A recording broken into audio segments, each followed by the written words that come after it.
Assalamualaikum warahmatullahi wabarakatuh. Perkenalkan, nama saya Nailus Saadah. Dari kelas 2B, Prodi PGMI. Pernahkah Anda bertanya-tanya bagaimana sebenarnya aliran Mu'tazilah dan aliran Wahabi? Di video kali ini, kita akan mengupas tuntas materi aswaja yang berjudul aliran Mu'tazilah dan aliran Wahabi serta menjawab soal-soal lengkap dengan penjelasan yang mudah dipahami. Mari kita mulai.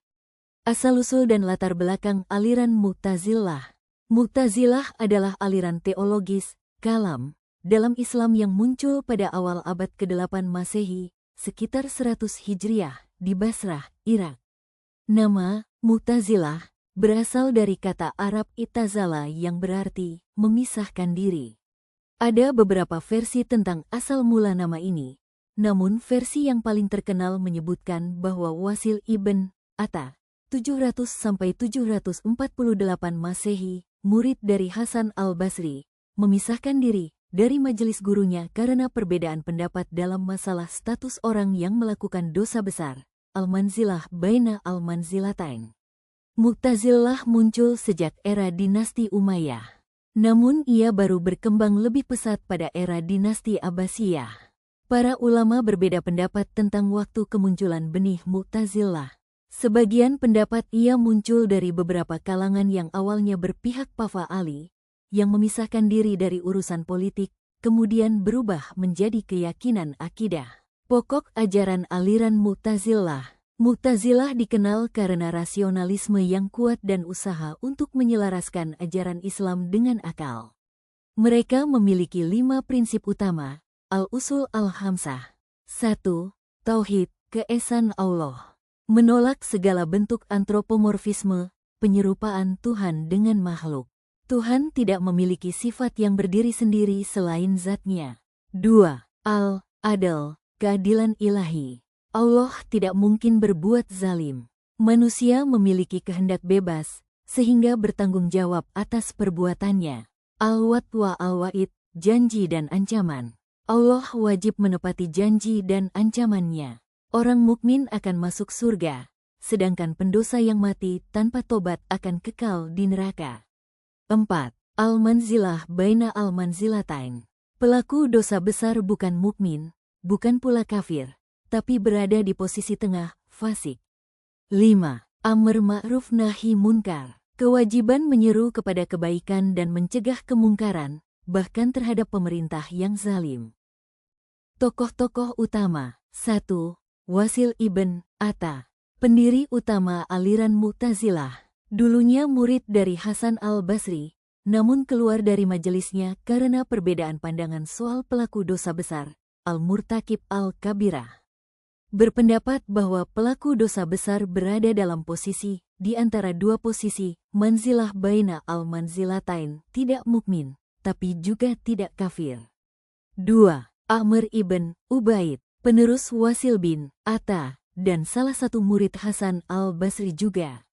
Bersama Wasil, mengembangkan fondasi pemikiran rasional Mu'tazilah. 3. Abu al-Hudail al-Alaf, salah satu tokoh paling berpengaruh dalam sistematisasi teologi Mu'tazilah. Memperkenalkan argumen-argumen logis dalam mempertahankan keesaan Tuhan dan keadilannya. Sangat dikenal dalam ilmu kalam dan banyak mempengaruhi pemikiran rasional dalam Islam. 4. Al-Jahiz, sastrawan dan filsuf. Murid dari Abu al-Hujail. Menawarkan gagasan filosofis yang kompleks, termasuk teori al-tajzi, atomisme, dalam pembahasan kosmologi Islam. 5. Qadi Abde al-Jabbar, tokoh penting era Buwaihi. Seorang penulis dan sastrawan terkenal yang mendukung pandangan Mu'tazilah. Karya-karyanya memperlihatkan kombinasi antara logika, teologi, dan sastra. 6. Qadi Abdul Jabbar, 935–1025. Tokoh besar Mu'tazilah generasi akhir. Mengembangkan dan membela ajaran Mu'tazilah pada masa Bani Buwai.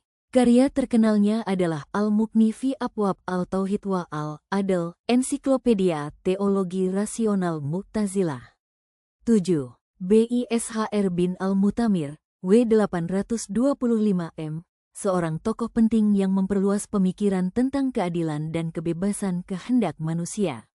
Dikenal karena pendapat-pendapatnya tentang tanggung jawab moral manusia, pengaruh dan sejarah, menjadi aliran resmi di bawah Khalifah Al-Ma'mun, dinasti Abbasiyah, dan melahirkan era Mihnah, Inkuisisi, yang memaksakan doktrin bahwa Al-Quran adalah makhluk. Dikritik keras oleh aliran Ahlus Sunnah, terutama oleh Imam Ahmad ibn Hanbal, yang menolak campur tangan akal dalam teks wahyu. Dalam sejarah intelektual Islam, Mu'tazilah menjadi jembatan antara teologi dan filsafat.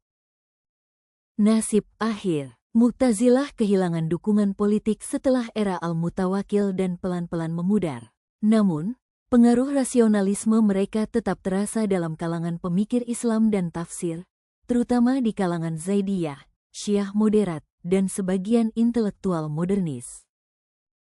2. Aliran Wahabi. Asal-usul dan latar belakang. Aliran Wahabi merujuk pada gerakan reformis Islam yang didirikan oleh Muhammad ibn Abd al-Wahhab tahun 1703 sampai tahun 1792 Masehi di Najd, Arab Saudi. Gerakan ini kemudian menjalin aliansi dengan Muhammad bin Saud, pendiri dinasti Saudi, menjadi dasar ideologi resmi negara Saudi hingga hari ini. Nama Wahabi diambil dari ayah pendirinya, tetapi para pengikutnya lebih suka disebut Salafi, yang berarti mengikuti jejak generasi pertama Islam, Salaf.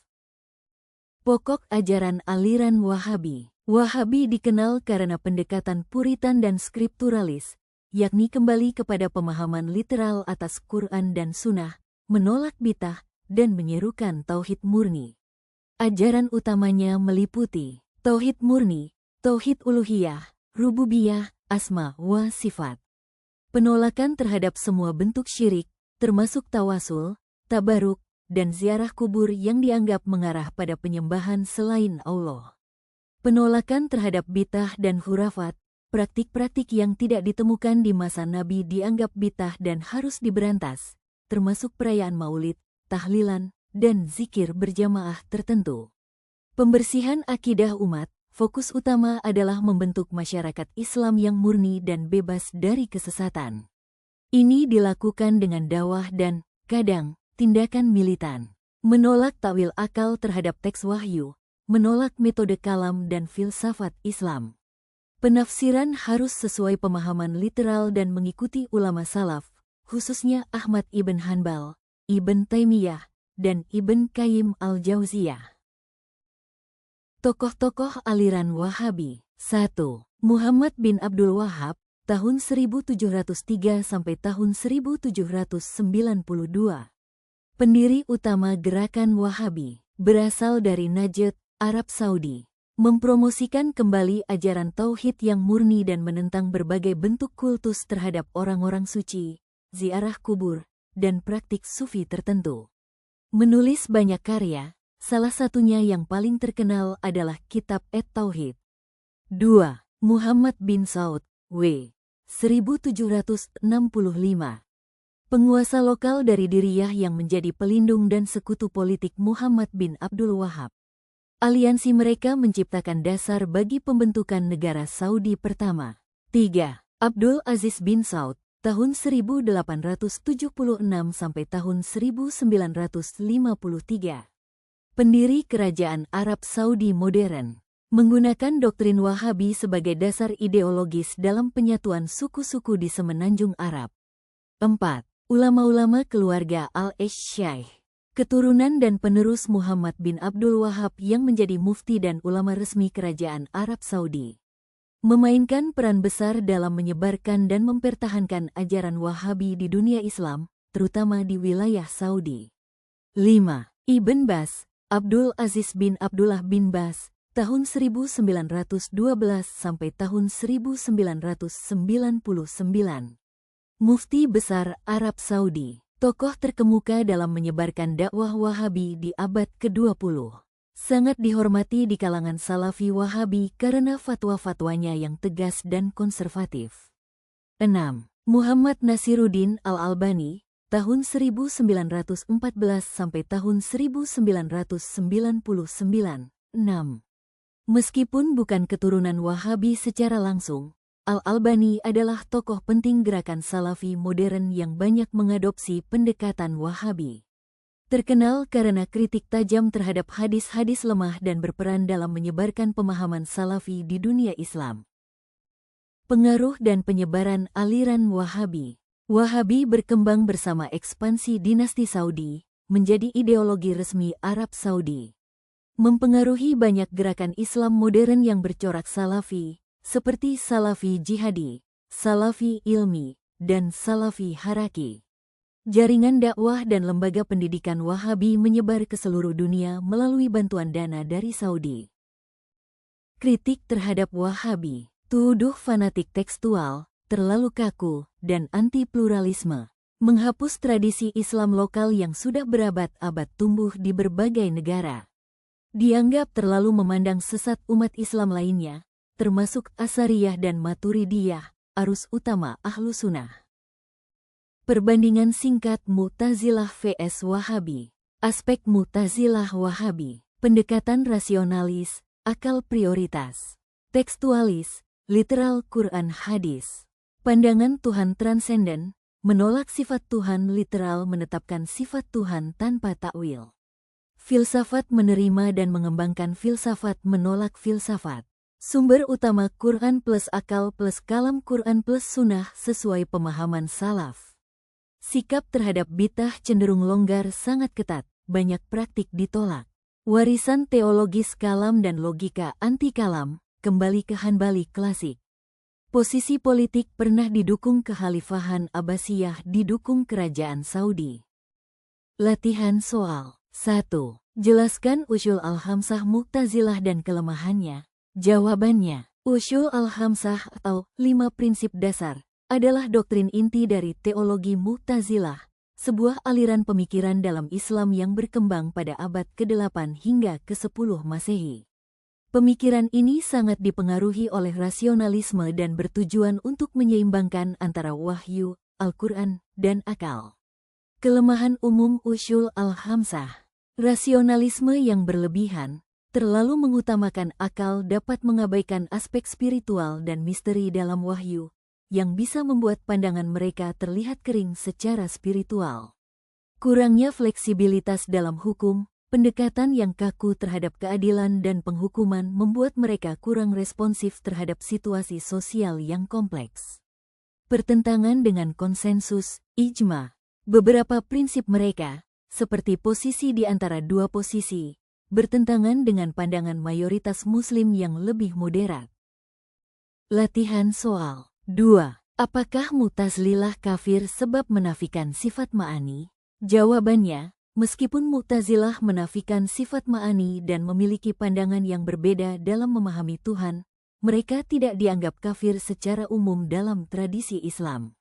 Ini lebih merupakan perbedaan dalam teologi, kalam, daripada akidah dasar, sehingga mereka dianggap sebagai bagian dari komunitas Islam, meskipun sebagai kelompok yang berbeda pandangan.